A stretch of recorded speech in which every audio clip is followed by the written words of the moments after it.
Sampung araw matapos yanigin ng malakas na 7.8 magnitude na lindol ang Mindanao sa unang araw ng pasukan, nadagdagan pa ang bilang ng mga nasawi at naapektuhan ng kalamidad.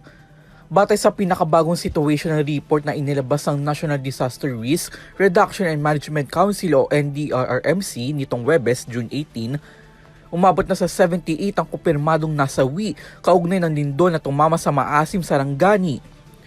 Nasa 1,339 naman ang naitalang sugatan habang 30 katao pa ang nanatiling nawawala. Ayon sa ahensya, umabot sa 346,413 pamilya o mahigit 1.4 milyong individual ang naapektuhan ng lindol.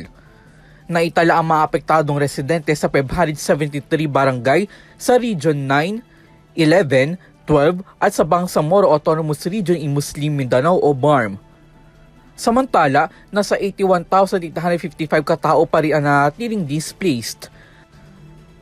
Sa bilang na ito, 18,504 ang kasalukuyang nanunuluyan sa 45 evacuation centers, habang mahigit 63,000 naman ang nanatili outside sa evacuation facilities. Umabot naman sa 7,461 aftershocks ang naitala mula nang tumama ang lindol, kung saan 84 dito ang naramdaman ng mga residente. Samantala, as of June 18 pa rin, mahigit 10 lungsod at munisipalidad pa rin ang nasa ilalim ng state of calamity habang nagpapatuloy ang relief, rehabilitation at recovery operations ng gobyerno. Para sa EuroTV News, ako si Son Santiago, sumasaludo sa bawat Pilipino.